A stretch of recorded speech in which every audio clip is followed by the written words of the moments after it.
Hi there, beautiful people. We are asking what new paths your spirit guides want you to see for this May reading. And that's because I realized as I was sort of tuning into the monthly reading of May that we were actually heading into a Pluto retrograde phase. Now, Pluto retrograde always comes with this sort of sense of, oh no, what's going to happen? But with Pluto retrograde in Aquarius, it's actually not really that bad. I mean, obviously, if you completely dislike changes, then then it may be bad.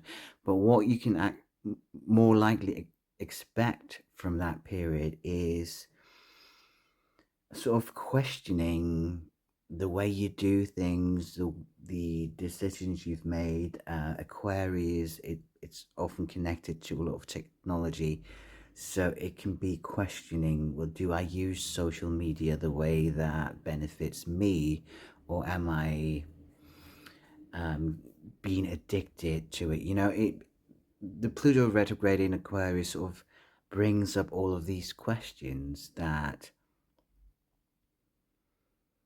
I would say more likely fine tunes the way we choose to live our lives. I wanted to add that sort of energy into the May reading, so that is what we're going to do by asking what new paths your spirit guides want you to see. Now, I did a sort of reveal of the cards on Instagram and Facebook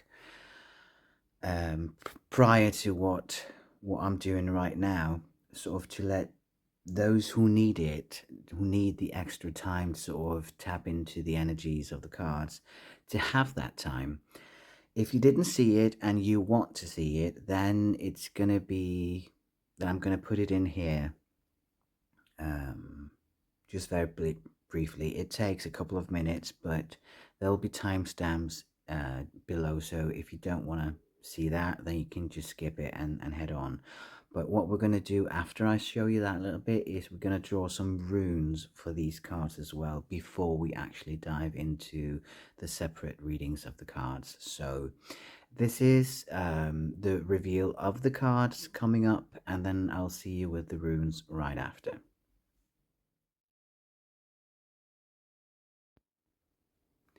Hi there, lovely people. It's time for a monthly reading, and I wanted to do the Pluto retrograde in connection with this reading. So, we're asking new paths your spirit guides want you to see. I've already laid out the cards. This is a Kamamba Jasper, and this is, it's pretty hard to see, it's a blue tiger's eye. We have a bit of the yellow here, but actually it's have a blue side as well. And then we have the dragon blood jasper as well. Your cards, I'm just going to pause a little bit here because I know that some of you prefer to actually not have too many information about the cards. So as they are backside up, feel free to pause and see if there's any one of them that speaks more to you than the other. But for those of you needing the visual, these are your cards. We have the River of Blessings,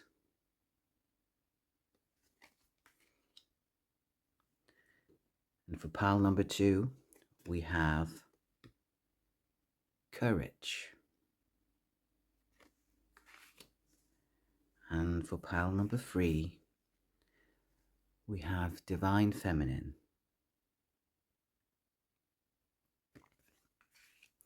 So these are the cards, and what I'm going to do now is that I'm going to be going into the extended readings, and saying that I also have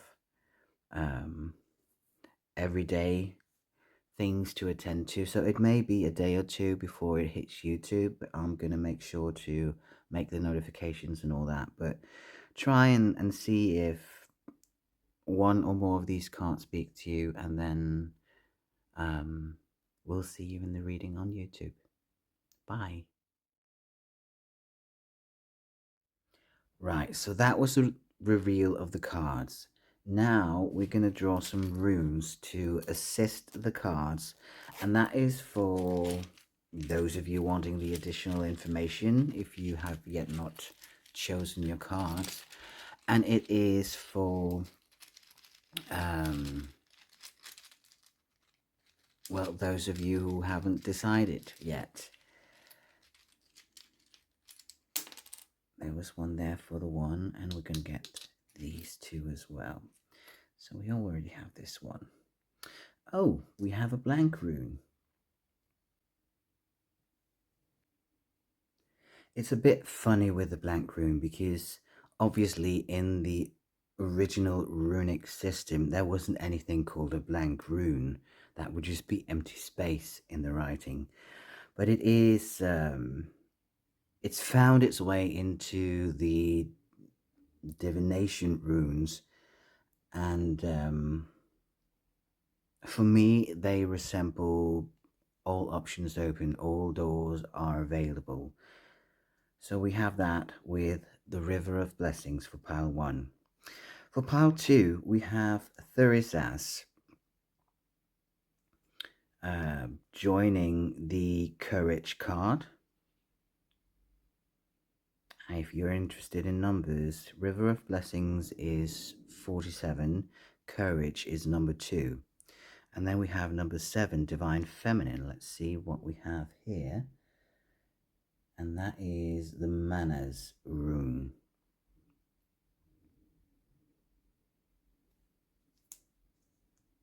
So we'll put that right there.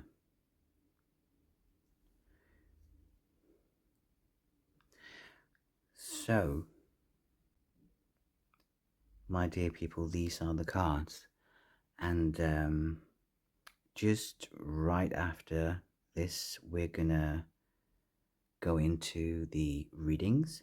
And we're gonna, obviously, we're gonna start with pile 1, then pile 2, pile 3, and you'll find everything, every separate bit of this reading, you'll find that in the timestamps below, so you can just skip to whatever part speaks to you. So, see you in the readings.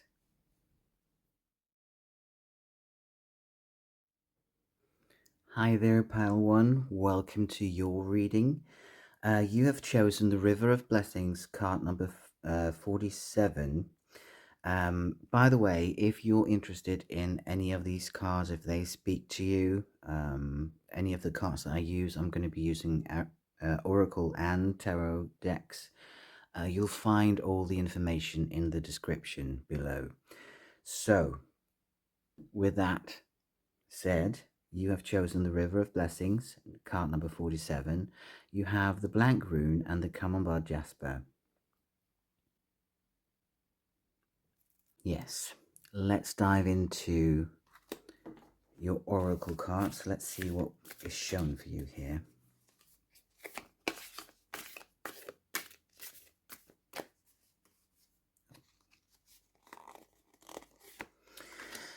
And we are tuning in on the May reading, a reading for May, but we are also tuning in on the energy of the Pluto Retrograde. So we're asking new paths your spirit guides want you to see. But obviously also there may be coming things up that relates to the May month, because that is the original intent of the reading. So, what new paths does your spirit guides want you to see? Oh, okay, so we take these.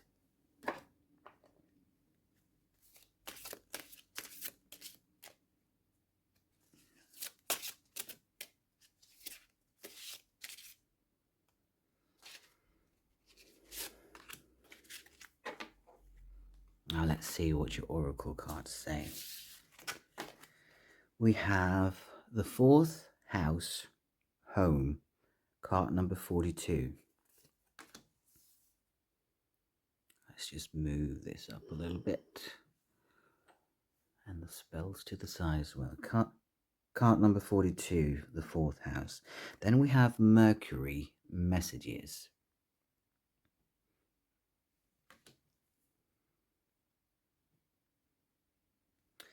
Then we have the Preseli Bluestone pilgrimage.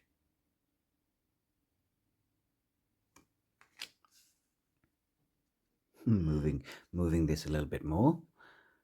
And I'm not sure I can fit all the cards here. Well, let's see. Golden Libyan Tektite expansion. Yes.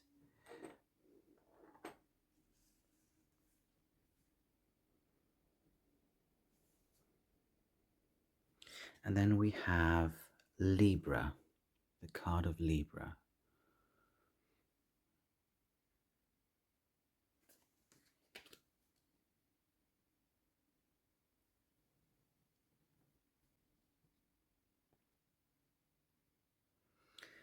The energy I'm picking up on right now is if we take your key card, the River of Blessings, it's saying releasing constraints. And what that sort of tells me right now is that there's some sort of ties to something that needs to be released. And the funny thing is, the intention is what new paths your spirit guides want you to see, and we're really seeing, and we have all doors are open. We have messages, signs, communications, open communications.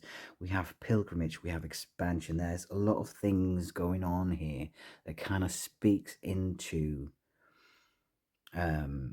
that you really do have all your options open. It's just a matter of releasing constraints, and I feel like it has to do with the Libra card. It has to do with balancing some things out. It could be related to your home. It could be either kind of, down to earth things in your home that needs to be balanced out. Maybe there's some boundaries that needs to be set.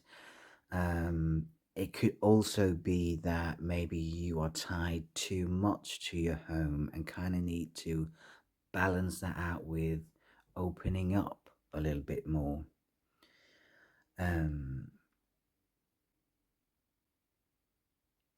I feel like all of this is sort of talking you into releasing something that doesn't really serve you and allowing for the opportunities that you're searching for, allowing for them to happen. I feel like with Mercury that there are actually signs here. There are signs being shown to you, synchronicities being shown to you. You may not notice them, and that can be either because of things having maybe been a bit too constrained, and then as humans in our human lives, we tend to sometimes forget the connection to the divine, forget the connection to spirit. And when we do that, it can be kind of hard to see the synchronicities showing up and the signs showing up for us. But I do feel like they're there if you sort of let yourself tune into them. Now, balancing things out is not necessarily an easy job if there is things in your life that, I mean, we can all be affected by past experience and stuff like that. So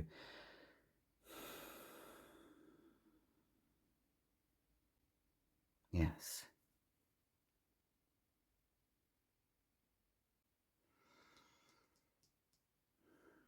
I am feeling quite drawn to the expansion card here. Let's see what the tarot cards has to show us. So, what new paths your spirit guides want you to see?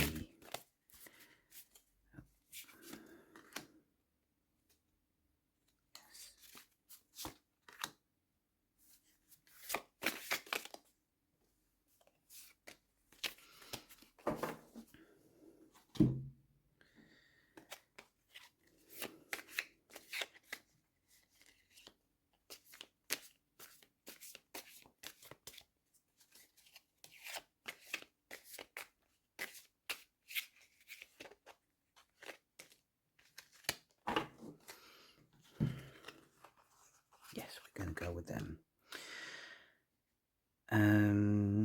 Yeah, let's start with these. Oh, wow. We have the sun.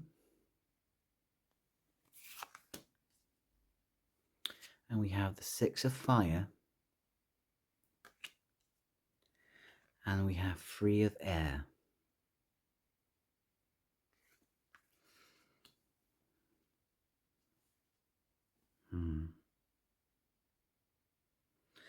Does seem like you're coming from a place of hardship, I want to say. It can even be a heartbreak. There is definitely some cutting ties here with something that is sort of holding you back. But I'm also seeing positive notions. I'm really seeing, this sort of like a golden gate.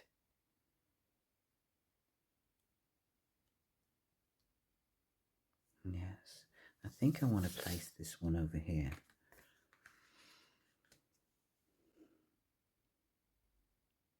Sort of like a golden gate opportunity that you do have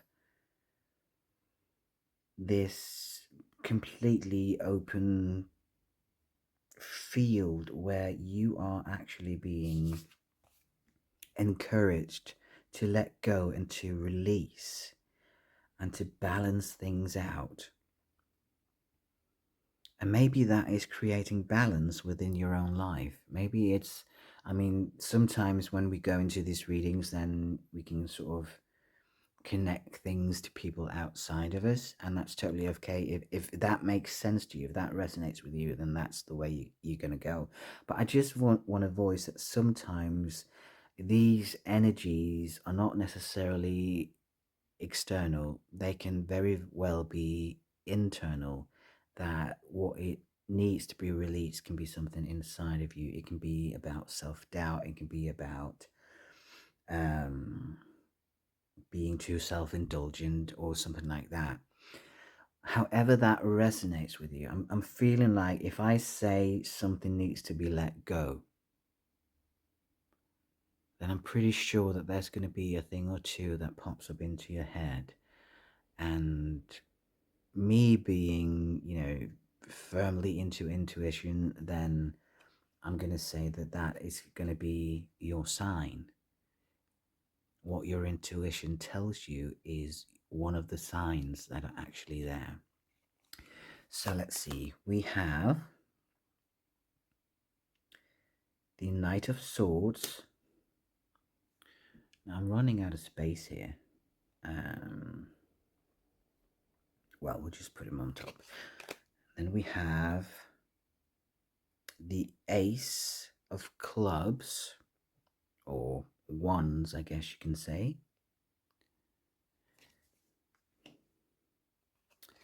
And then we have Temperance. And look at that. We have the scales again, weighing things out. I actually chose this deck because Pluto can be quite stirring things up from the underneath, the hidden parts of our consciousness. This deck is called the Murder of Crows. So we have the scales again, and It's really interesting how much these cards are actually talking into this um, sort of cutting ties and moving forward. Um, and the swords, we have the air element again. We have this sort of intensive thinking, whereas the wands are kind of this creative, inspirational mindset. I'm going to put this, I'm moving the cards around a little bit today. We're going to put this over here with the scales because I feel like they belong together. There's really some sense of balancing things out. There's something, I'm getting the word overcompensating. I don't know if that makes sense to you, but that is a word that kind of hit my mind. So I'm going to go with that. Maybe you are overcompensating for something in your life, and that is actually constraining you in what path you need to take. I mean, we are asking new paths your spirit guides want you to see, and I feel like your guides right now are telling you that there are quite transformational paths out there for you to take. But right now, there's some, I'm going to go with the overcompensating. There's some overcompensating taking place that is constraining you, that is holding you back. There's something you're putting your energy into that kind of prevents you from entering this door of opportunities. I wonder.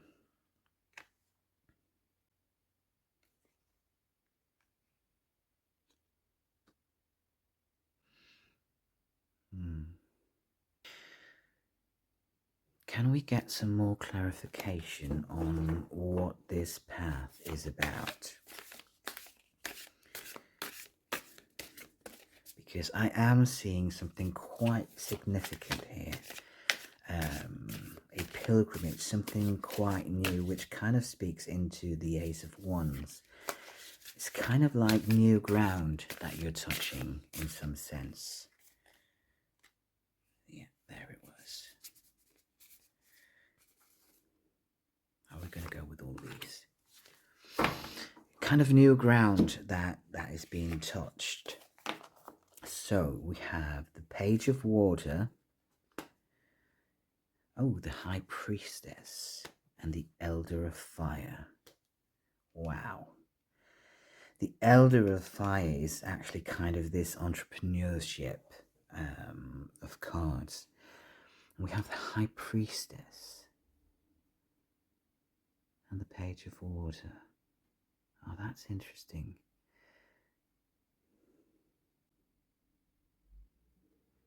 So what Spirit is saying here, you are being shown a path of entrepreneurship. The Elder of Fire and the High Priestess. I want to say that again with the overcompensation, these cards are speaking into holding yourself back. I mean, your light is much brighter than you allow it to be. And I feel like that is what Spirit is really, really, really trying to convey to you, that you are so much more than you allow yourself to be. And you have the capacity of starting something new, something, I mean, really putting your fire into it. The elder, I mean, look at this card. Look at the abundance and the, I don't even know the English word for that. But we have all the roses here. Roses, love, flower. I mean, this is crazy filled with positive and creative and entrepreneuring energy. This one here is a person who owns it, who owns a fire.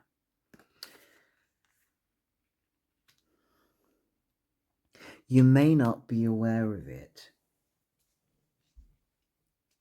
because we are having a few things that are kind of speaking into something subconscious. So you may not be aware of exactly how that path looks like in all its details, but that's okay. You don't have to. You just have to sort of accept and open up.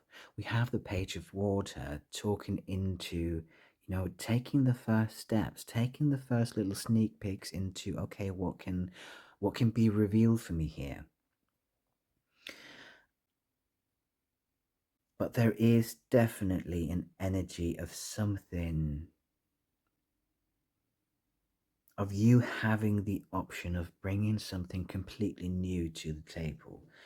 And when I say completely new to the table, I mean for some people that can be kind of overwhelming. Like, oh, am I going to have to figure out something that's going to change the world?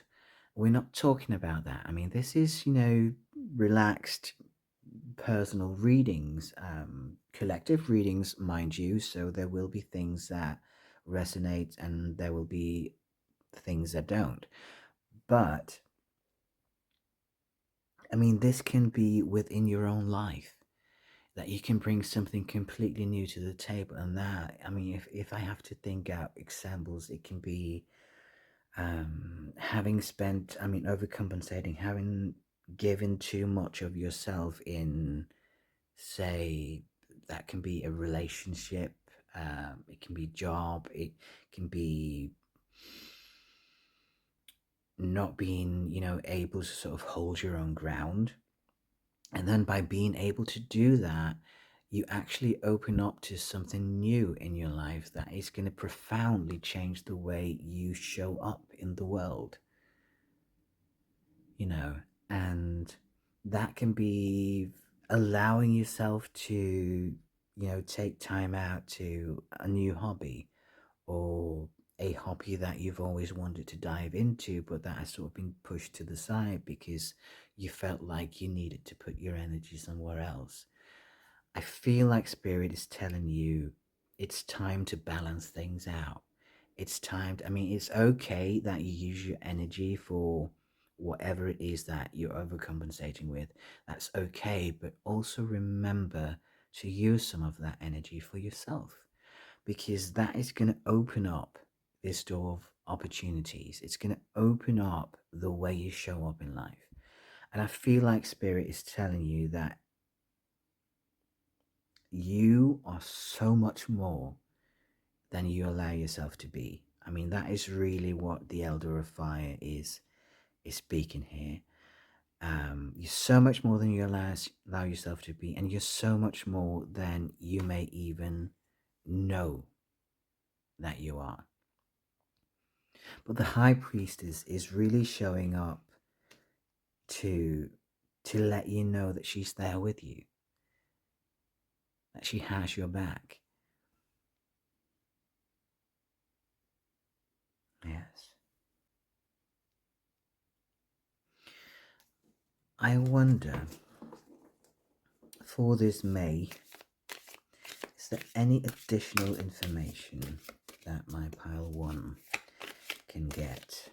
It can be related to the extra intention, it can be related to the month in itself.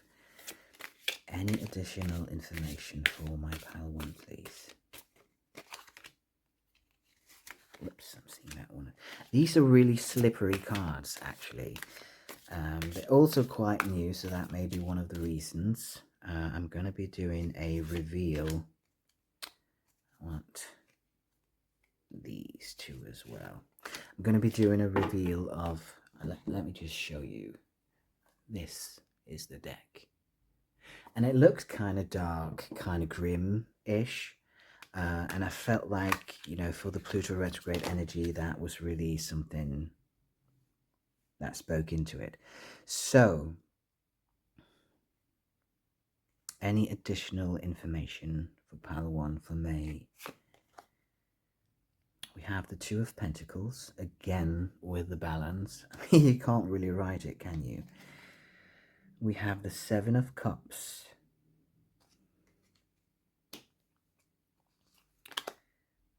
We have the Ace of Pentacles. And we have the Magicians. Oh my god, look at all these new beginnings. And we have, I think this is the Knight of Swords. And we have the Nine of Cups. Oh, the choices, the choices. Okay.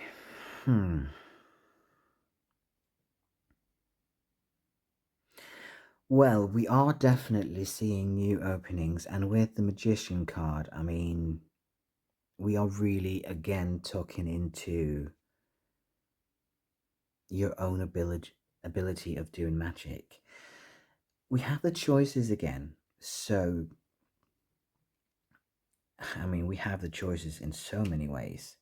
So, what I want to say for May, as we go into May and into the Pluto retrograde, maybe look into what options are lying in front of you.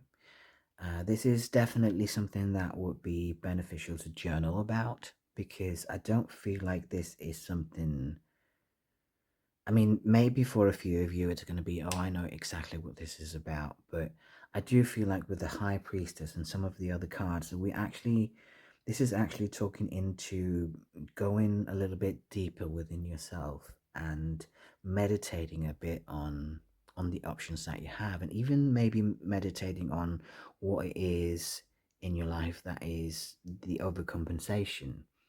What is it that is sort of lurking that you need to address and need to look into? And once that is done, it can be beneficial to meditate a bit on, okay, well, if I release this, then what are my options? I mean, what are the paths that I can take? And I feel like once you get to that point, you're really going to see some of the things that I'm saying here about being the entrepreneur in your own life, being open to the possibilities and starting up new things. Where was it? We had the Ace of Wands, yes. So new ideas, and new ideas that are kind of, I mean, we have the Ace of Pentacles. So I feel like this is kind of tied into a physical realm. Like, again, it can be a new hobby because we have the creativity of the wand. It can also be new job, new friendships. Yeah, all doors are open with the blank rune.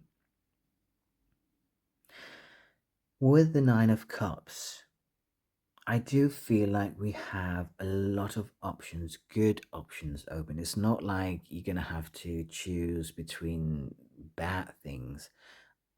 I feel like all the cards are really showing you that the options in front of you are actually really good. And I feel like there's a lot of options that you have to choose from. And it revolves around something being built on new, about really showing up completely different in your life in a completely new way, of owning who you are, owning the light that you have. So I feel like May is probably going to be a month of sort of introspection and looking into the way you show up for yourself in your life right now, and considering if that is a path that you want to go down on, continue on. And I feel like what Spirit is really telling you, that it wants to take you away from that path, not to completely leave it behind, because there are definitely good there, but to sort of twist your eye, turn your face, turn your gaze, and make you see all the other beautiful things about you that spirit can see, but that you may not be paying attention to right now. So that is what I feel the cards are telling you for the month of May, to really look within and start looking at all the doors that are in front of you. And you are definitely, I know the cards can be a bit grim, and for some people that can be sort of scary, but for those of you, then let me just, pull out some of the the cards that has really been, I mean, look at this. If this is not an encouragement to balance, to stop overcompensating, to release constraints in your life, if this is not an encouragement, I don't know what is. I mean, these are so beautiful, and these are the options available to you if you just allow yourself to look into it. So, my dear pal one, that is your encouragement, your message for the month of May with the Pluto retrograde. It goes retrograde on May 4th. I don't know if I mentioned that. And it's going to continue, as far as I remember, until October. So it's not, a short period of time. If you're into astrology, I would look into how Pluto right now is placed within your houses, because that's also going to give you a few hints to where some of these constraints may be. So, yeah, definitely look into that as well. But for now, this is your reading, my dear pal one, and I hope you have a blessed month of May. Bye.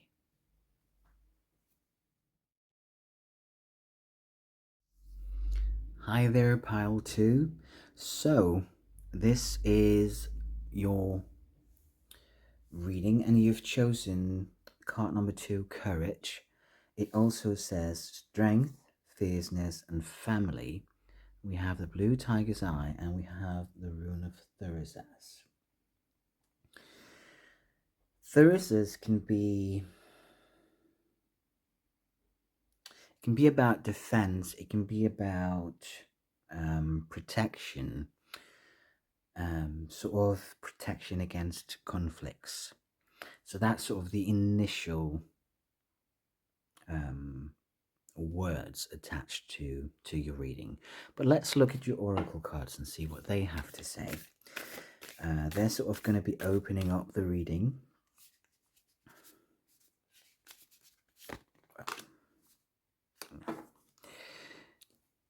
And yes, creating a few doors that we're going to tap into and sort of get an overall energetic feeling to the cards and what spirit wants you to know.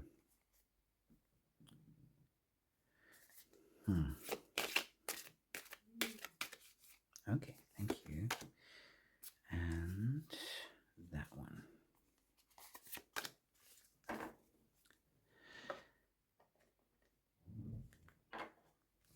So we're asking, okay, well, they were very eager to show up. So we're asking what new paths your spirit guides want you to see. And this is kind of located for the month of May. And I wanted to add that extra. It's not just a monthly reading. I wanted to add that extra intention. I can't remember if I voiced this in the intro, so if I'm repeating myself, then my apologies. But I wanted to add the extra intention of the new path your spirit guide wants you to see because of the Pluto retrograde. And I really feel like I really felt drawn to add in the Pluto retrograde energy into this reading. And yeah, so that's what I did. Let's see what the cards has to say. We have Ceres with nurture. And then we have Juno, partnership. Oh, we do have a little bit of some of the distant asteroids here. That's interesting. Nurture and partnership. Then we have the Labradorite and Blue Lotus Flower with psychic gifts. We have the Empress Tree, catalyst for change. And we have the Diopters and Larkspur with past life healing. Oh my. You have a lot of oracle cards in this reading. And then we have Scorpio and Libra. I want to voice something. Because Libra was actually part of the pile 1 reading, and there are a few, not a lot, but a few similar energies as in pile 1. So I just want to voice that if you were in doubt whether it was pile 1 or pile 2 and you went with pile 2, then there may be additional information for you in pile 1. But sort of sit with that for a moment and see if that resonates with you. And if you're still very committed to pile 2, then this is your reading. But if you have a few strings pulling you to pile 1, then I would suggest tapping into that after this reading, because there may be nuances that pile 1 can offer you. But yeah, let's just sit with these oracle cards and see what they have to say.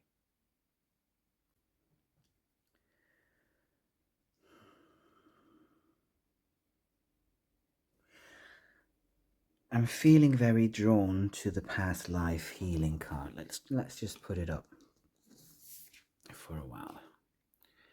Feeling particularly drawn to this, letting go of anger and forgiveness. And I'm seeing that in relation to the Scorpio card. Sort of this lashing out, but not in any mean sense. It's just lashing out because, you know, triggers and things can, you know, hurt and really a seemingly innocent action can sort of push into traumatic experiences and make us sort of lash out a bit out of proportion to what maybe other people would expect.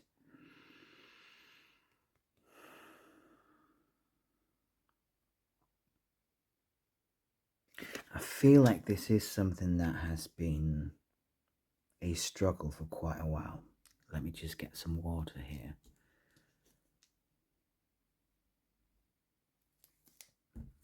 Yes. I don't feel like this is a new issue. I feel like this is actually something that's been ongoing for quite some time.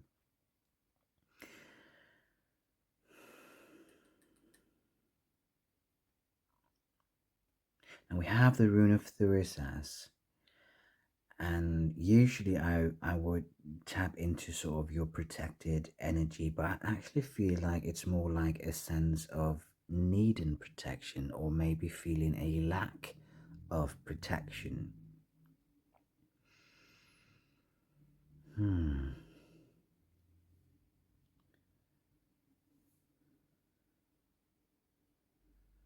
having this odd sense of different energies.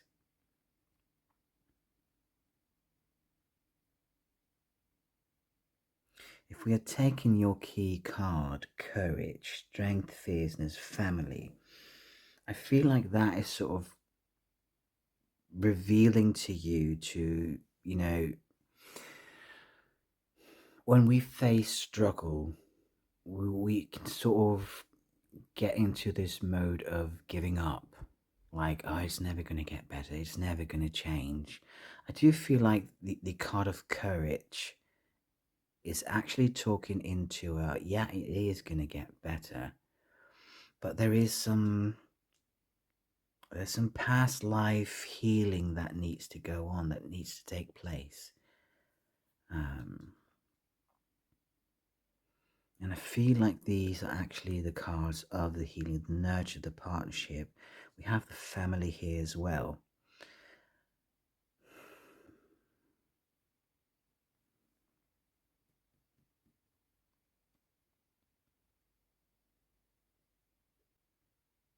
I'm wondering what role they play, and I feel like it can go either way. For some of you, it's going to be like the trauma lies within the family, and that you sort of crave a kind of nurture from people, but it's not, sort of the healthy nurture.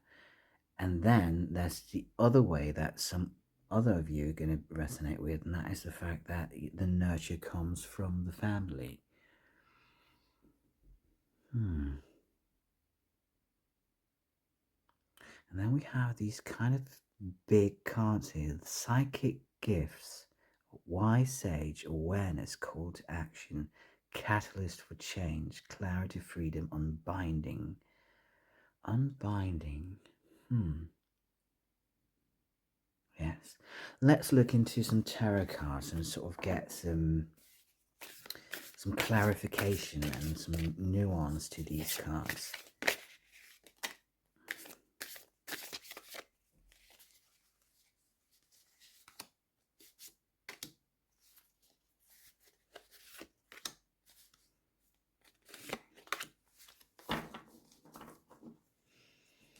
Let's see.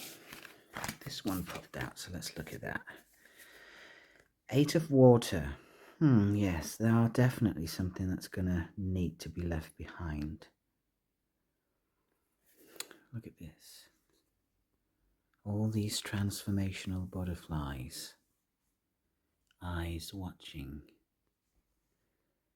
Yes. Oh, we're running out of space. I really like big cards, but they tend to fill too much. So we have the Free of Earth. Yes, we have the partner. I'm going to place that under partnership here.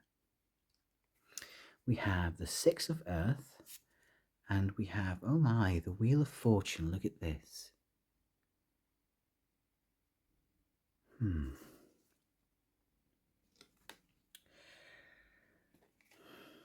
I don't know where to put them. Let's just put them here. Can you see them here? I think you can.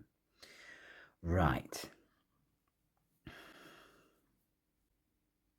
I feel like, oh, yes. Things are definitely coming into place. So, with these cards, I'm going to say that this reading leans towards the nurture coming from a partnership. Free of Earth is not just partnership, it's also co-creating. It's creating with someone. And the Six of Earth, there's sort of this give and take balance to it. And it may be hard to... The Wheel of Fortune. I feel like I want to put these two together, so let's just move them around a bit. So we're talking into a give and take situation, a matter of allowing for some things to happen. Maybe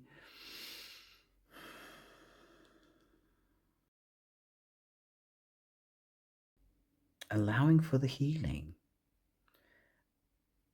And I know that that can sound crazy, but it can actually be quite difficult sometimes to allow the healing to happen, because it's been going on for so long that it's sometimes our suffering can be a comfort.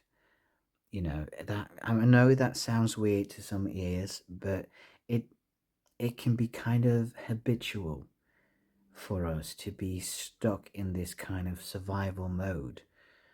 Um, and that can make it kind of hard to sort of see past that.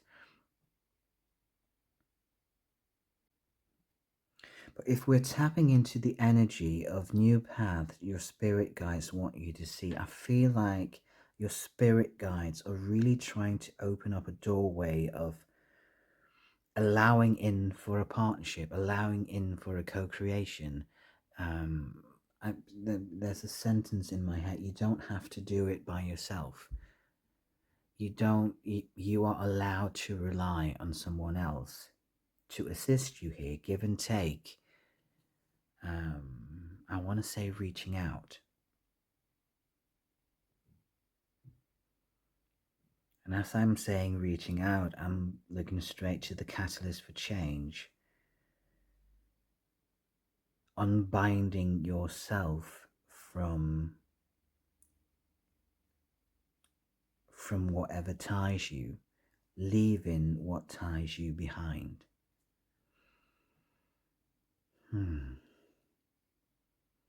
It's a very interesting reading, this one. Past life healing.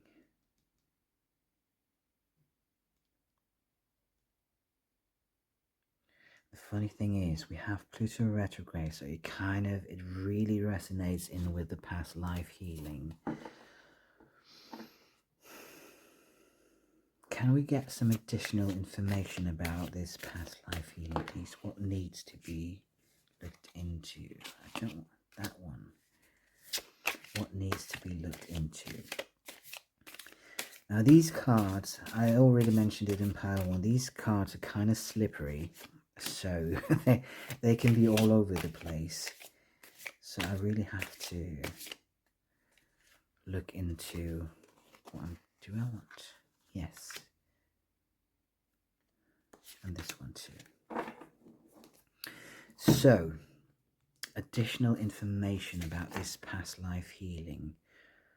What are the key words to this? We have the Ten of Pentacles. We have the Two of Pentacles. We have the Two of Swords. We have the Eight of Pentacles. And we have, gosh, I can't remember. Is this the sun or the moon? I believe it's the moon. Yes, it is. It is the moon. These are quite special cards. I'm just gonna show you. And it can, I realize that for some people they can seem kind of grim, but I feel like they resonate really well with the Pluto retrograde energy.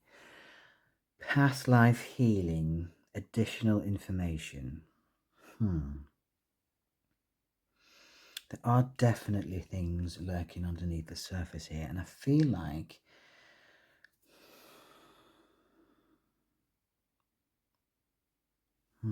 choices. There's a lot of choices here.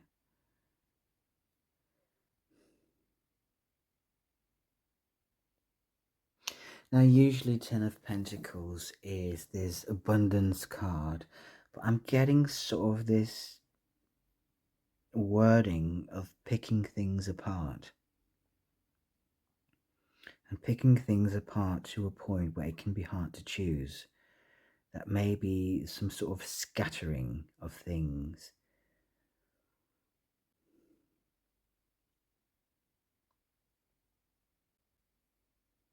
Maybe you have been scattered, and that is why there can be a tendency of lashing out whenever things are coming in and sort of threatening to scatter even more.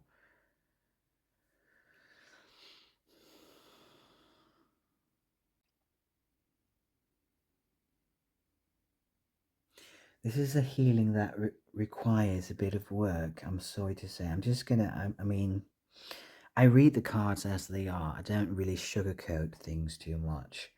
And I feel like this is spirit coming to say, hey, we see where you come from. We see the work you have to do. Um,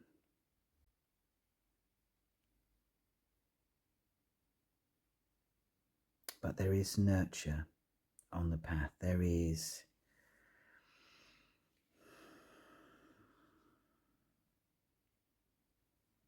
I'm getting reach out again. Reach out for help. Reach out for assistance. Reach out for co-creation. Allowing for others to come in and nurture some of the wounds.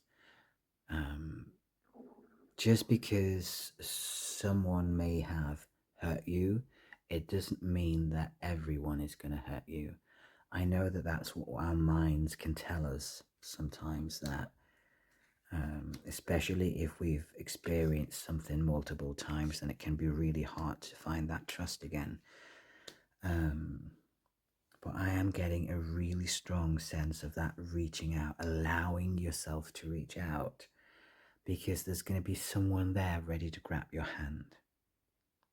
It's going to be a partnership opening.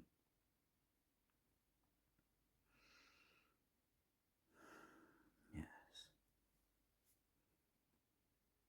But it is going to require some work. I mean, there's no way around that. When we've been held in that position, particularly if we're talking past life, karmic things, then that's not going to be done overnight. It is going to take work, and it is going to take commitment to do the work and to sort of tap into what lies beneath the surface.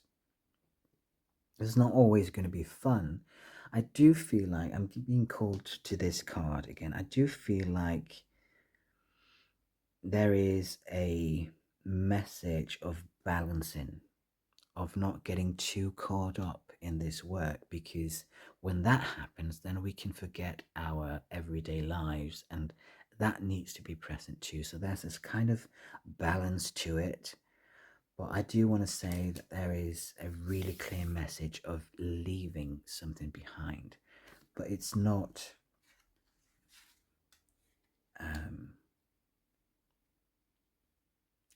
really an easy path to take. It's not, okay, then I'm going to do that from tomorrow, boom, and then things are changing. It's not like that. It's more like a slow progression of healing of this, these ties that lies. I really want to voice again that if you felt a kind of tie, a connection to pile 1 but went with pile 2, I do want to say that there can really be nuances that lies within that pile 1 reading that could be relevant to you if you felt a connection to pile 1. Yes.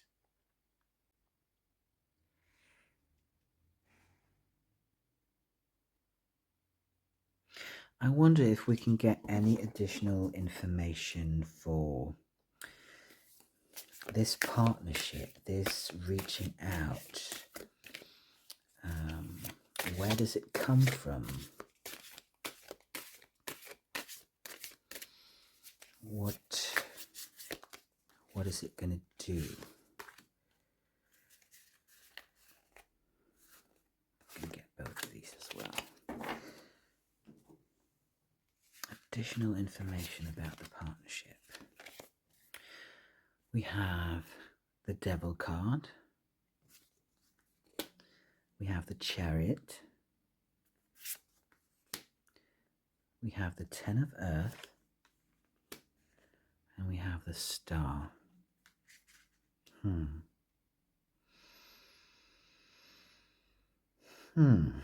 That's interesting.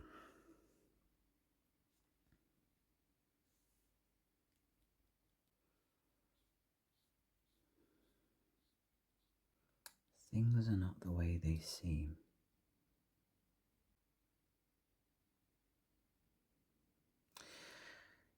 It's not really within this card, but for some reason I'm getting this image from the original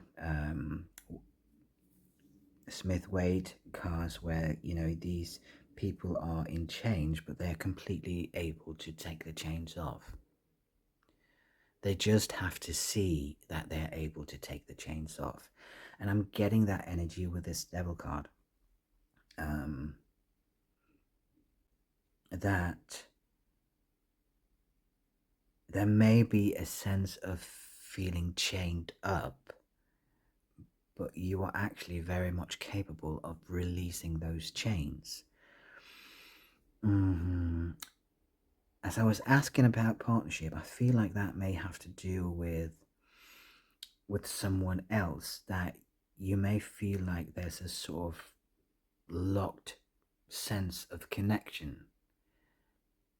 But I feel like this card is saying that, you know, things are not the way they seem. They can actually change. This is a relation that can evolve into a partnership. If I'm going to give an example, it can be like you're sort of feeling drawn to a person, but that person sort of, for you, seems distant and sort of pushing away. In that sense, I feel like this card is sort of saying, well, things are not as they seem. Dare to open up, dare to reach out, dare to say hi, open the conversation, and things may very well blossom from there into a partnership of any kind. I'm not getting a specific romantic relationship here. It can be, but it can just as easily be a deep friendship. It can be a work relation that evolves into, you know, sort of connecting outside of work as well. So it can be any kind of relationship, really, even family related. I'm feeling like if you have the courage to do that, I actually feel like this card is saying, well, things can actually move kind of fast, even though it's going to be hard work, even though there's going to be, you know, a longer process of actually healing. I do feel like you're going to feel the first results. I don't like talking about results when we're talking about healing processes, but you are going to feel changes kind of fast, really. But the Chariot is also a card. A lot of people talk about the Chariot as a card of speed, things moving fast, and I really feel like that is the case too. But I also feel like the Chariot is a card of choosing which way to go. And I feel like this is going to open up a few things. That's going to give you a few options where prior you may feel changed, and suddenly things are going to open up a bit. And then we have, I mean, wow. Then we have the Ten of Earth, which is, where was it? Here. Then we have the Ten of Earth that is quite different from the Ten of Earth that we had before. This is really the Ten of Earth that we know, the abundant Ten of Earth, the, you know, pick and choose whatever you like, all doors opening.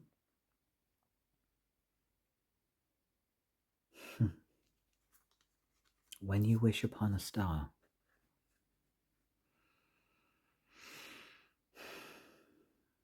yes, your dreams can come true. Your dreams can definitely come true.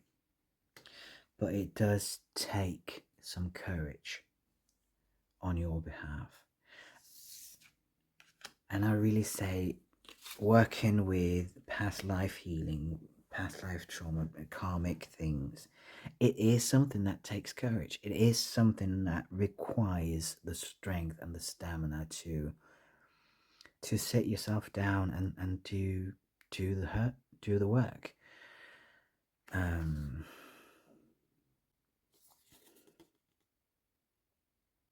Yes.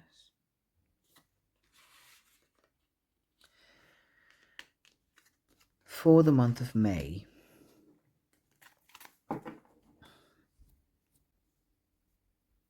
are there any additional information for the month of May?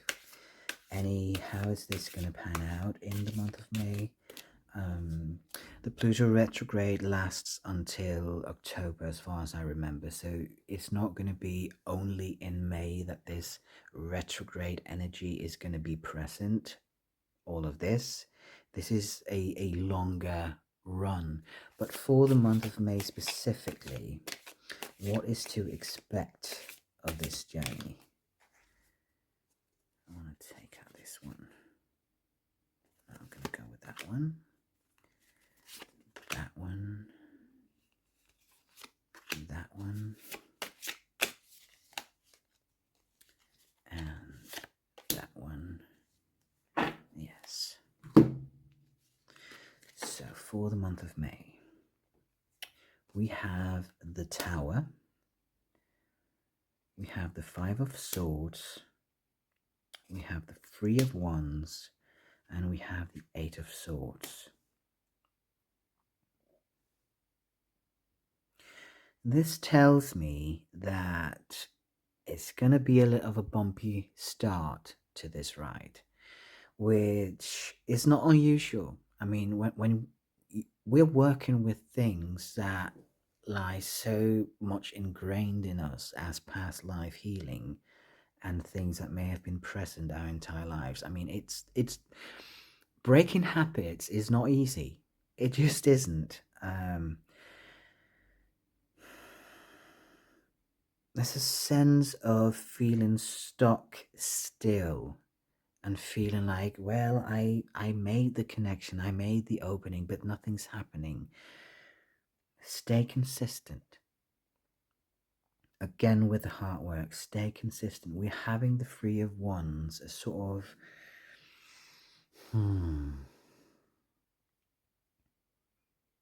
of looking into the distance and longing to bring something in.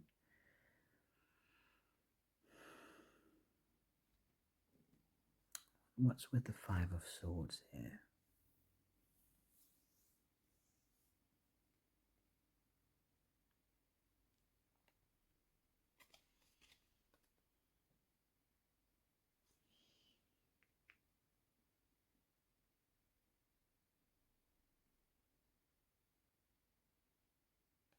I'm getting a sense of conflict here, but I'm also getting a be mindful of not making the conflict more than what it is. It can be, again, with the lashing out. I mean, this can be a simple disagreement, but due to what lies underneath, it can be interpreted as a deep conflict, sort of a tower moment. But I'm actually getting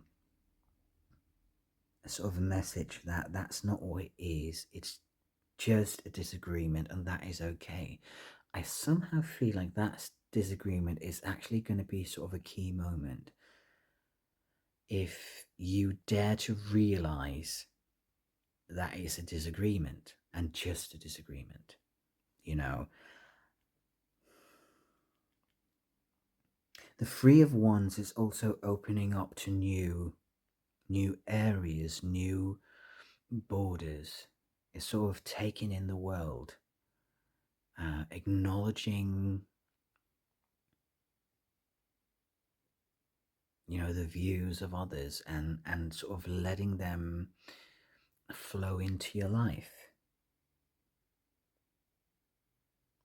So yeah, I mean, I would obviously like that May reading would be a lot of sunshine for you, but I do feel like this reading is talking about, excuse me for a second.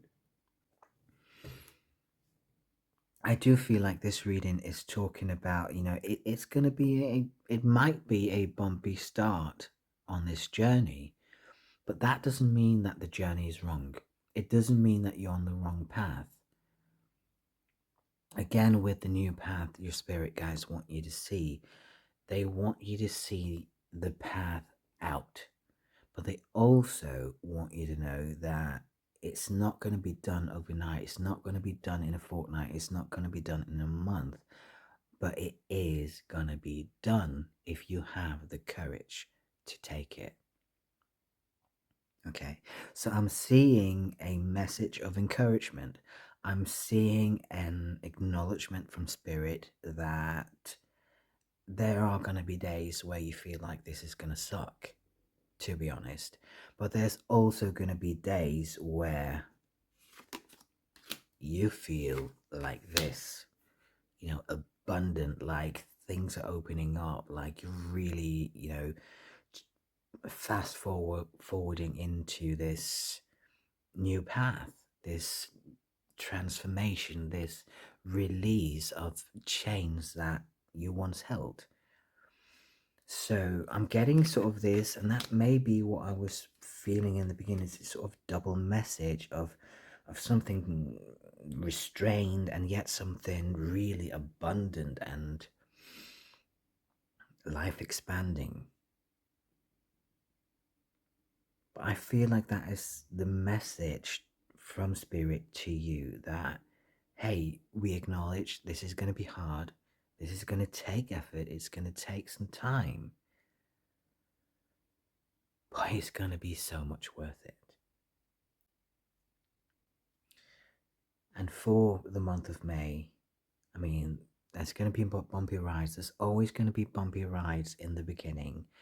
But as you progress, as you get used to the new that you bring in, the courage you have to take in things, as you get more and more of those, then the bumps on the path are going to be less and less. Okay, so stick with it, stay with it, allow yourself to feel it. I want to say, allow yourself to feel it. Don't avoid the periods where you may feel like, oh, this is too hard. Don't, dismiss that feeling and start, almost manically trying to think positive. Allow yourself to actually feel what is happening within you. Where did we have that card? We have too many cards here. I can't remember. Oh yes, the moon card. Something lies within, something needs to come to the surface and be looked at in order for this to happen, because this is past life healing. This is big things. So it is going to require you to sort of allow whatever sort of what we perceive as negative emotion, whatever comes up, allow it to be there. Look into it, tap into why is it there, where does it come from, what created it, how has it affected my life so far, what is the basic emotion, the prime emotion that started this. Really tap into that. And yes, it's going to be hard work, but you can definitely do it. And I mean, let me just pull these up, because I feel like you already know that it's going to be a little bit difficult. It's going to be a little bit hard, all of that. So let me just, as encouragement from Spirit, pull up these cards for you. Okay, this is your goal, and this is definitely within your reach. This is down your path. So just keep going, okay? My lovely pile twos, this was your reading. Again, if there was any strings attached to pile one, then there may be additional information there, but otherwise, this is your reading, and thank you for watching and listening. Bye.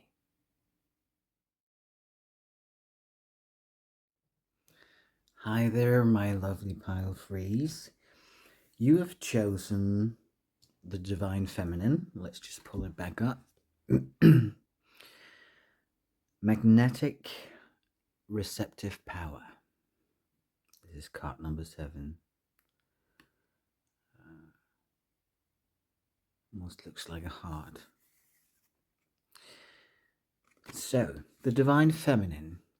And I am sure if you're tuned into this channel and spiritual pathway in general, and I'm sure that you know that divine feminine is not about gender, it's about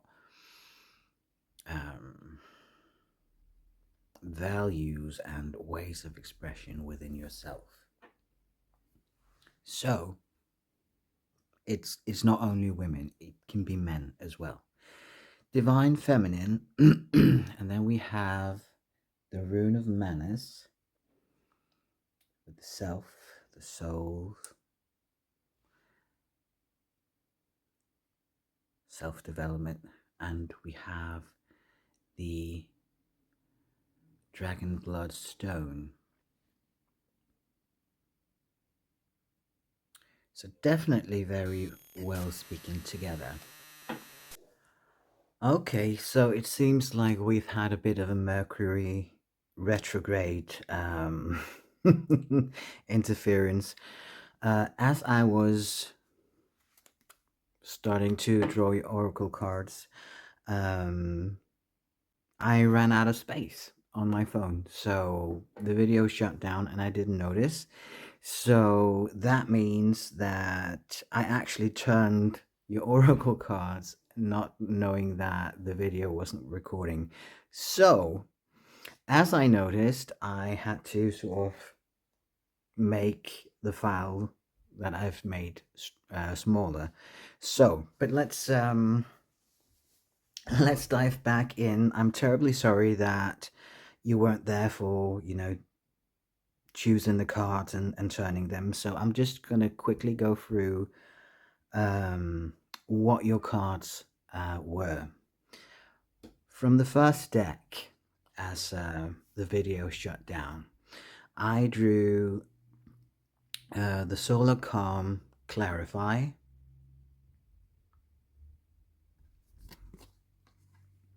and I drew the Taurus Cultivate card.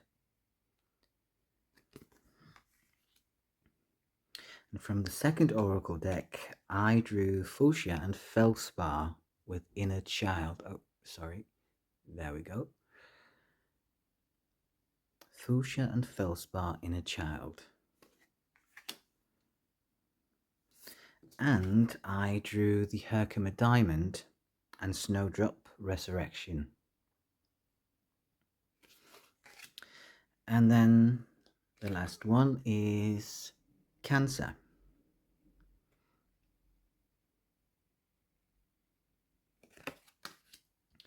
So these are your cards, and again, I'm terribly sorry that you weren't really there for for drawing the cards, but I'm blaming Mercury on this one. So let's sit with the energy for a bit.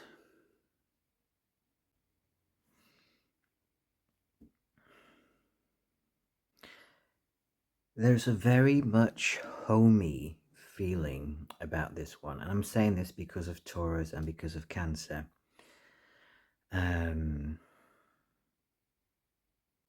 Bringing it home, I'm hearing.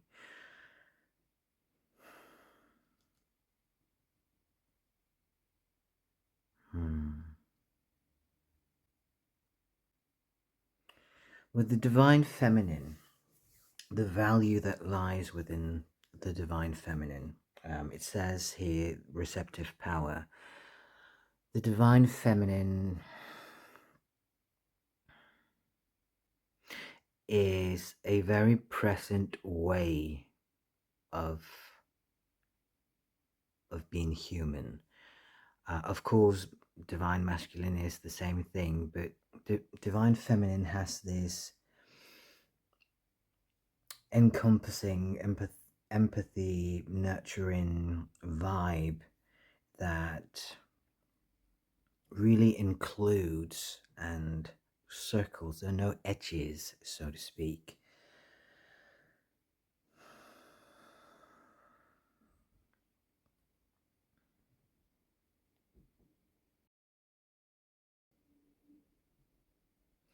There is something to be figured out here.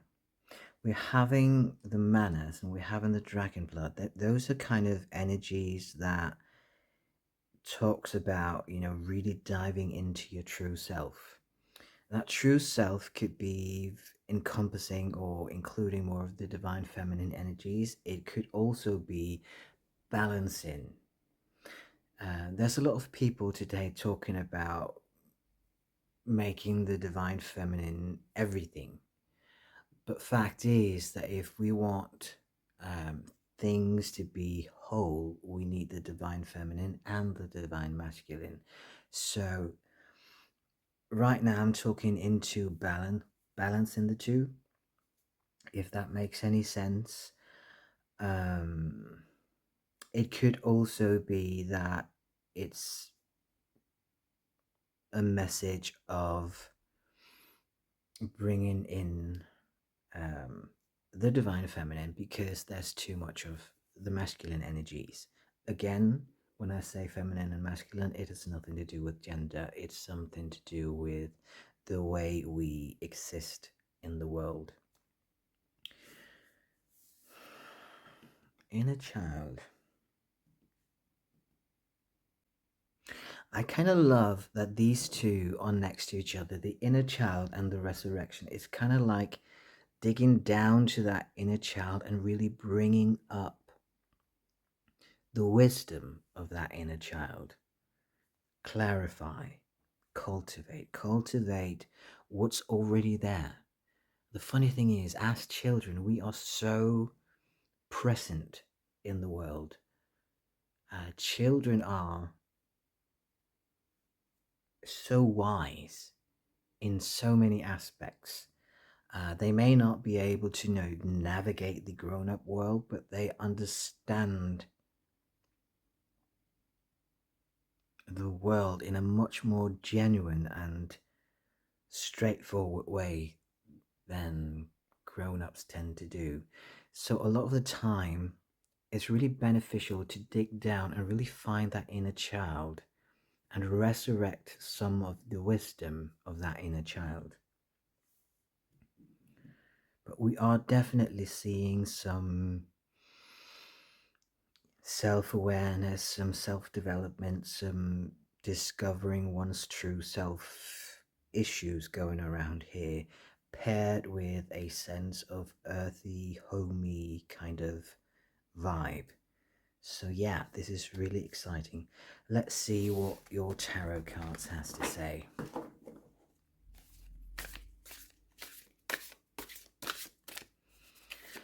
And remember, we're asking, it's a May reading, but we are also asking what new paths your spirit guides want you to see. So, and that is, of course, in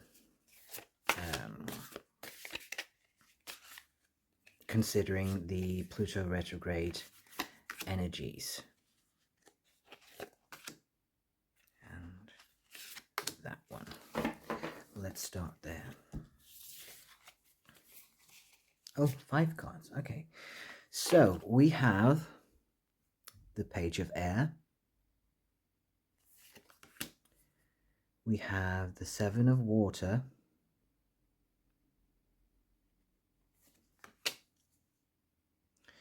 We have the 8 of Fire. Oh, this is fast energy moving here.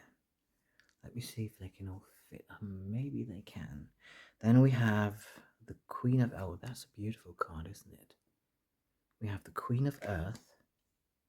And we have the 5 of Earth. Can they... Oh, they can't really fit. Let's just move the Cancer a bit. I think we can accept that. There we go.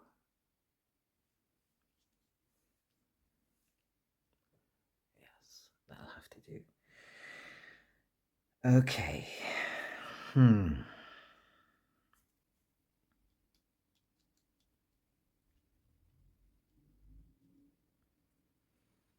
What is this fast moving thing here?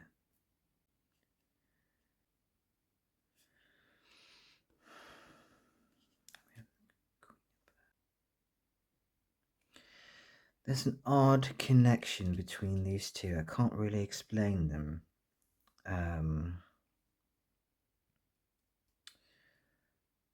I want to say things have been going a little bit too fast, so there's a sense of fatigue, there's a sense of tiredness around this.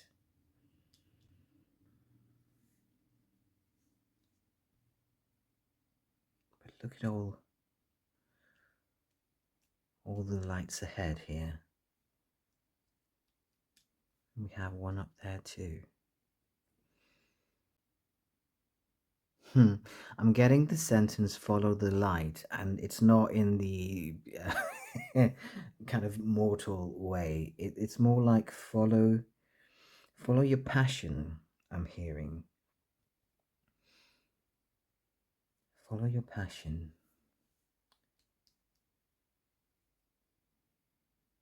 Yes, kind of laboring something.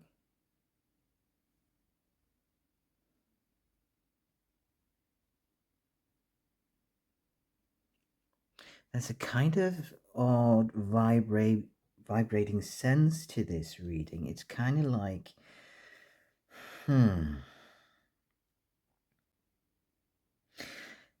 bringing in this inner child, resurrecting the wisdom of that child, drawing in the divine feminine receptive power. It's kind of like something is being birthed. Something is growing, emerging, developing from this. I'm not really feeling like normally the Eight of Fire is, one of the fastest cards in a tarot deck, but I'm not really feeling like this is a process that's going fast. I'm feeling like maybe things have been going a bit too fast and kind of lost touch with yourself.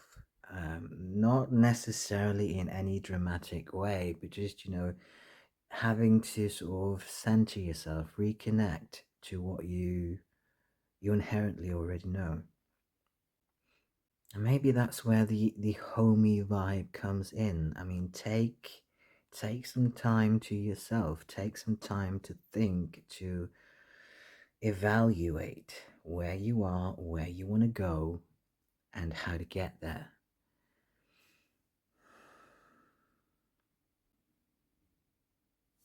Taking in messages,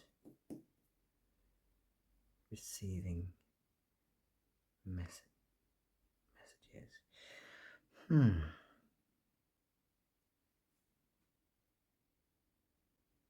Interesting. Let's see what else is to say. But yes, definitely a laboring kind of feeling, like, having to take time for passions, for what is really lighting you up, sparking your flame. And that one too. So let's see what we have here. We have the Death card. Interesting. And we have the Queen of Earth again, however in a slightly different manner. We have the Temperance. We have the Devil.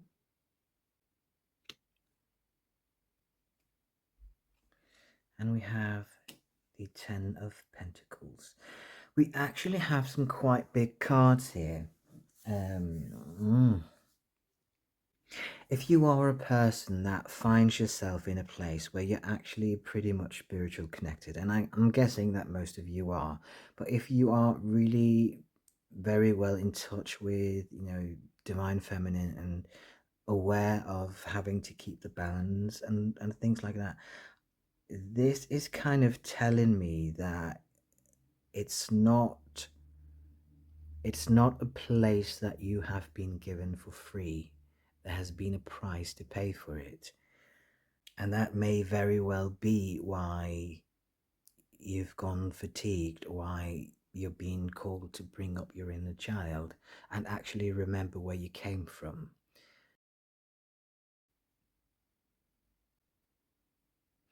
There is a sense of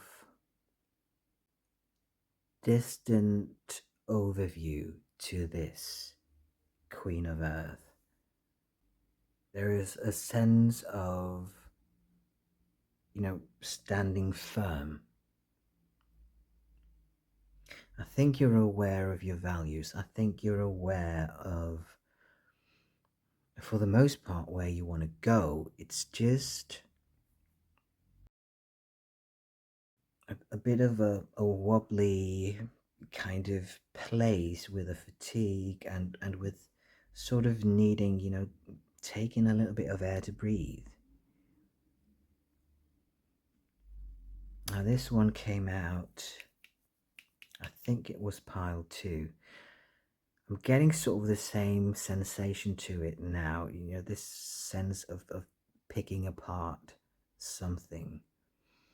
And now I'm getting overanalyzing. Don't overanalyze where you're at too much, especially not if it's fatigue. It's just, I feel like this is just a matter of I don't want to say that, to slight anything, but it's really a matter of allowing yourself to breathe and allowing yourself to take some, time to yourself and balance, recalibrate. Balance. I want to say with the devil, maybe there's been some being tempted off the path. Because I don't feel like this is a reading pointing towards someone that's completely new to the spiritual realm. I actually feel like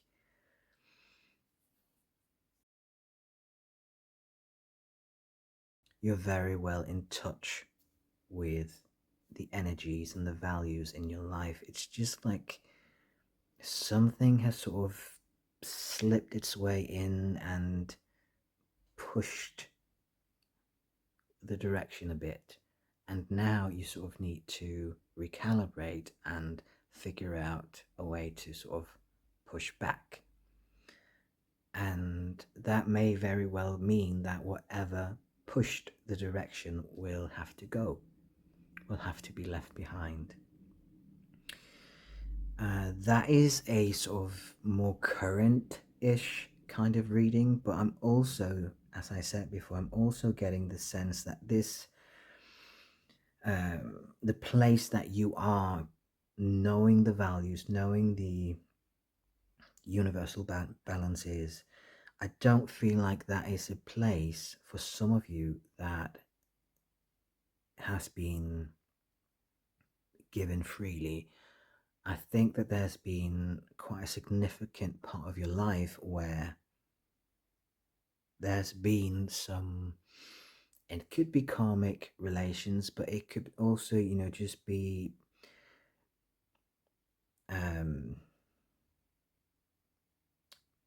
what's that called in English?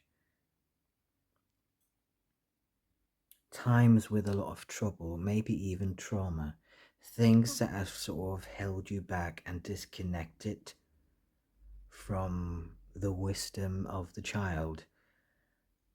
And then a lot of self-work, a lot of resurrection, a lot of bringing back up, and you find yourself in this place where you're aware of the universal balances, but something has just popped in to push you a little off track.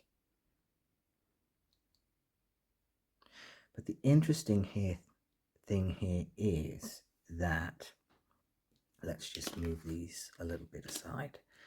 The interesting here is actually that what I'm seeing from the cards is something new coming in and you being able to actually choose. to choose between your dreams. So, and I'm saying dreams casually in multiples. So I'm guessing that there are more. It's not just one dream, there are actually several things that draws you in. Let's see, can we get some more information, please? That one. Both? Yes, we're going to get these. Some more information. We have the 9 of air. We have the 2 of fire. We have the 10 of air. We have the elder of water.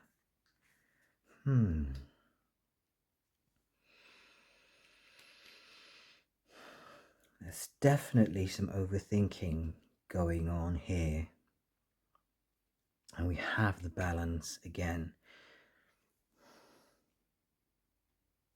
With the elder of water,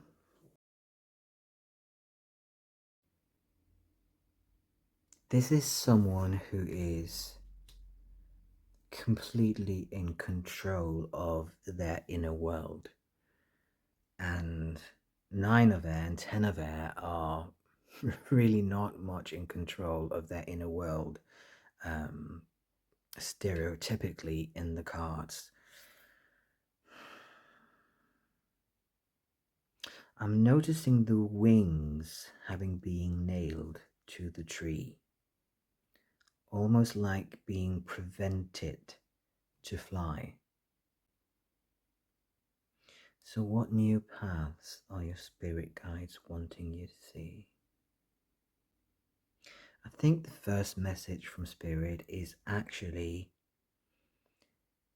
to set your course back, to acknowledge, the fatigue, the overthinking. And overthinking can really come with fatigue very easily. So try to connect with that feeling and understand where it comes from, because that's probably when we go back in time, not just a week or two, but years, there are usually places where these things come from, pivotal moments in our upbringing or our adolescence where this just changed. But I also do want to notice, look at the roots. You still have connection. You may have, fatigue, fearfulness, whatever, but there are still connections. You're still connected to Source. And here, your wings may be nailed, but you're still connected to the roots. Which takes me back to the inner child. Remember where you come from. Remember that there is an inherent wisdom within the child that you grew from and that you sort of need to pull back up.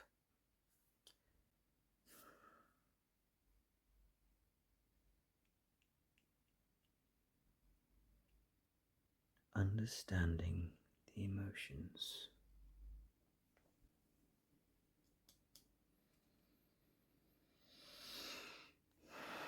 This elder of water really draws me in.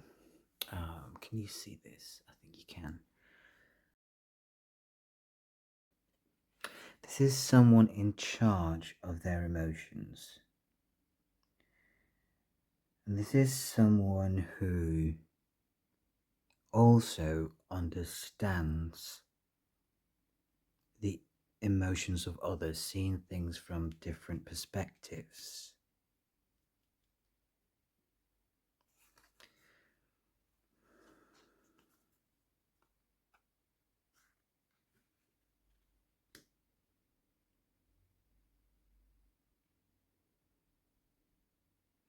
I'm getting the word self-compassion here,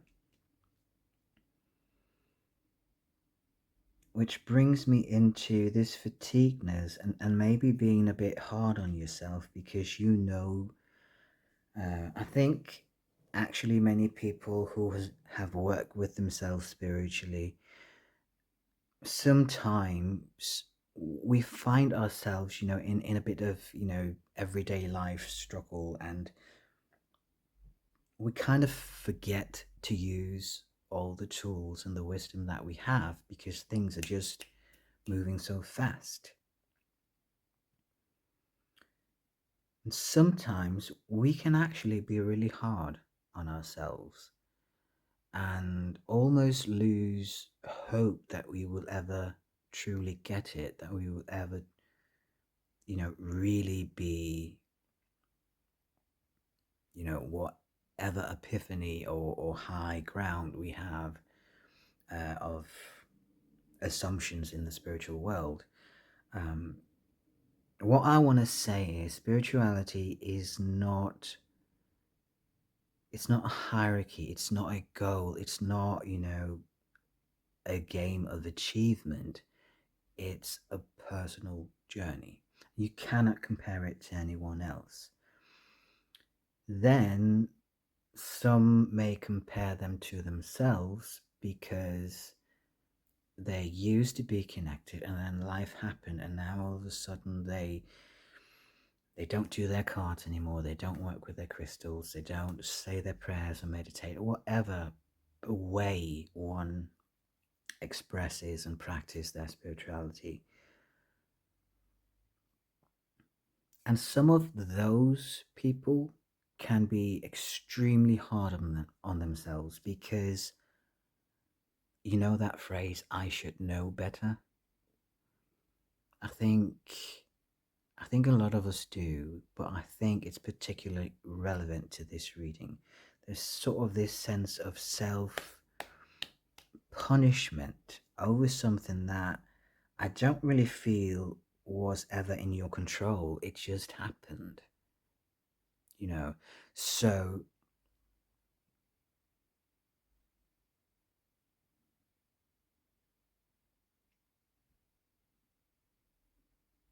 understand that part and understand the balance of accepting that part and still getting back in touch, resurrecting that inner child.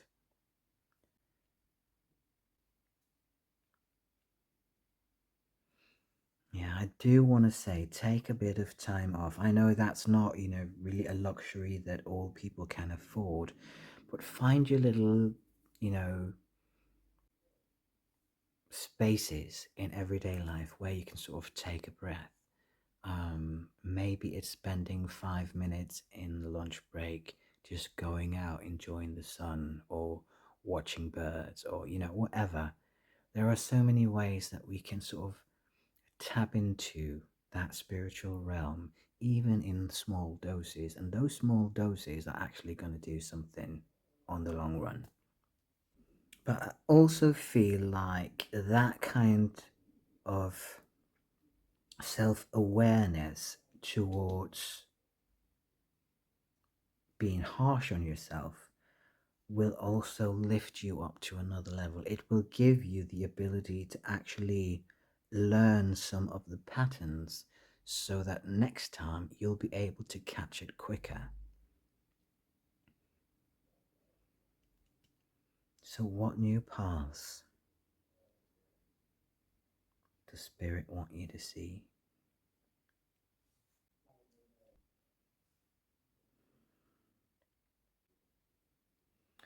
Self authority comes into my head.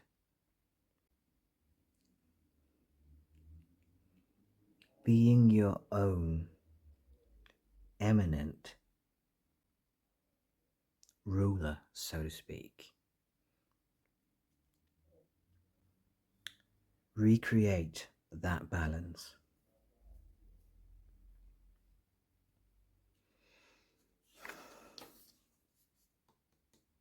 This also says commitment, purification, and devotion. And this reminds me a little bit of pile 2, because there was something about commitment there too. Not with the same kind of energy, but there are similarities.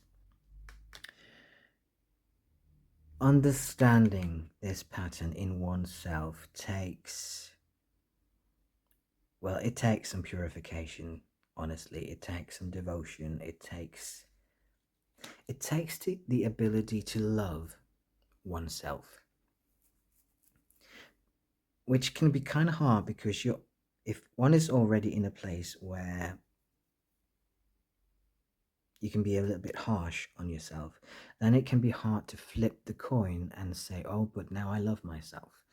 That's kind of that's a work in progress. Once you find yourself in this, but it's absolutely doable. I find that with generating love for oneself, one has to understand where those emotions and actions and patterns, where they come from. And I'm not getting really a specific path here, like you're supposed to do this or you're supposed to do that. I'm just getting a message from spirit that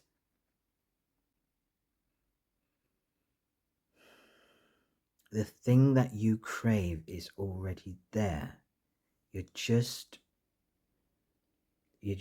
beating yourself up about something that is not in your control. So maybe one of the questions you need to ask is, why are you beating yourself up for something you can't control? What is it that makes you do that? And I believe that you're going to find some answers there. So we have the inner child and resurrection.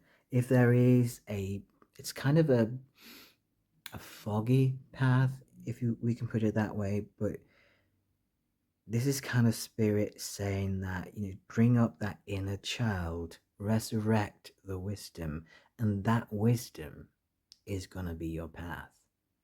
In whatever shape and form it comes in, that is going to be your path. Or at least that is the path that spirit wants you to see. What you choose to do with it, that's entirely up to you.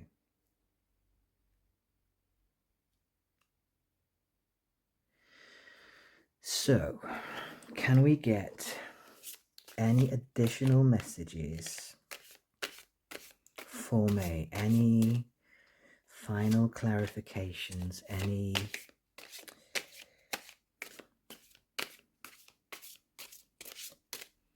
advice maybe for me on how to reconnect with that inner child?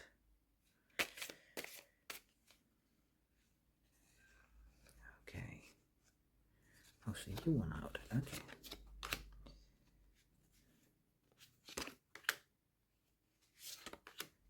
There we go. Any additional messages? We have the sun. We have the Three of Swords. We have the Seven of Cups. We have the Lovers. And we have the Hermit.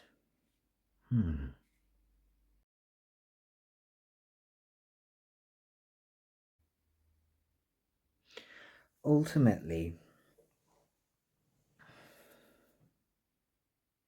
what I'm seeing here is kind of, well, the Lovers card can be this relationship card, but it's also a card of choices for me. And what I'm seeing here is choosing which way to go. And in that sense, I'm really taking it inward. I'm kind of choosing which way to go as, do you want to stay in this place, or do you want to get back to to when you were centered and balanced. And you could have experienced that for a longer period of time, and you can have them in little places in time, so to speak. It doesn't have to be a longer period, it's just a reminder this is actually where I'm capable of going, but right now I'm here, you know. And so this is telling you choose the direction and let the other one go. And by letting the other one go, it's obviously meaning the fatigueness, whatever came into your life to push the direction a little bit. With this one, it's funny because I've drawn it earlier in another reading, I believe, but this time I'm getting sort of like a genie in a bottle kind of vibe from it. Like having wishes granted. Maybe you're being offered something. There's a certain kind of, the sun has this new dawn, enlightenment kind of vibe to it. And I'm getting sort of this sentence of being offered something, of genie in a bottle, getting wishes, or at least the opportunity of getting wishes fulfilled.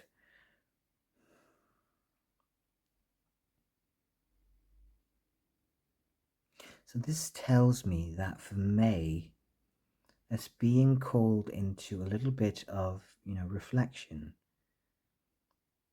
which is kind of natural when you have to dig up an inner child. By the way, notice how, can you see this? How there's sort of a spiral within the heart chakra.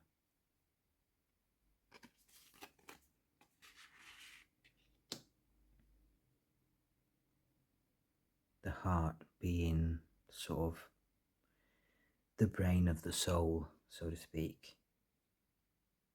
So a little bit of reflection, call into your inner child and ask it what needs to come to surface, what needs to be pulled back up to where you are now. And I actually do believe that will sort of encourage redirecting back to the sun, to the dawn, to the new beginnings, to kind of a healthier way of looking at yourself, but also a healthier way in the future to deal with whenever these things come up. I think this is in many ways a reading that speaks into a learning moment in time, a moment in time where you're being offered a time to reflect and to become even wiser about your path. And again, I'm not seeing a specific path, I'm just seeing whatever the child brings up, whatever lights your fire there. I'm going to have to go back a little bit.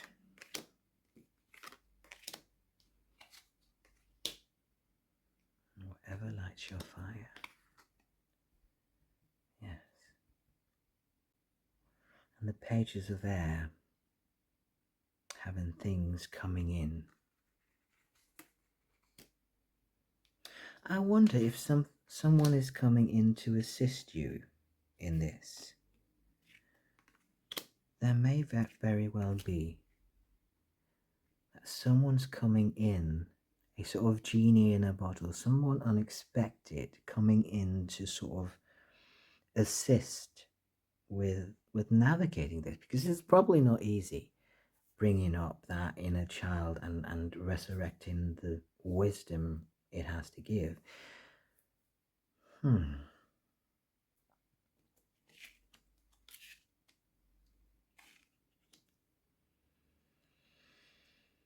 Yes.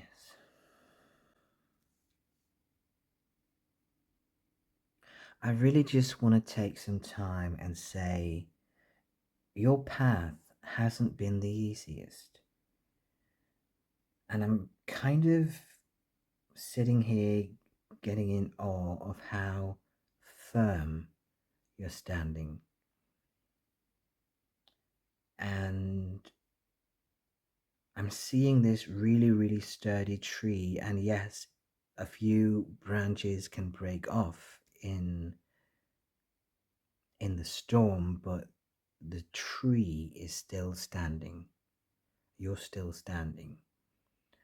And I don't feel like if there's ever been any doubt as to whether or not your values were correct or your path was correct or whatever, I feel like this reading is kind of saying of the path is correct. You've just been pushed a little bit off track. But getting back on the right track is actually an opportunity to learn some things about yourself that you may have been unconscious about. So that can then lead you to not only getting back on track, but actually getting back on track in an elevated way, in a new version of yourself that is stronger and more resilient and equally more balanced. And I feel like that is what Spirit has to say about May for you. And if you're curious about your inner path, maybe I'm not getting specific inner spiritual paths or new paths. Maybe I'm not getting specific new paths for you because, in a sense, you may already know where you want to go. And if you don't know where you're going to go, I have a feeling that once you start working with this and dig into your inner child, then there's going to be a few epiphanies there that is going to, if not narrow in the path completely, then at least give you an overseeable amount of options that you can deal with and choose from.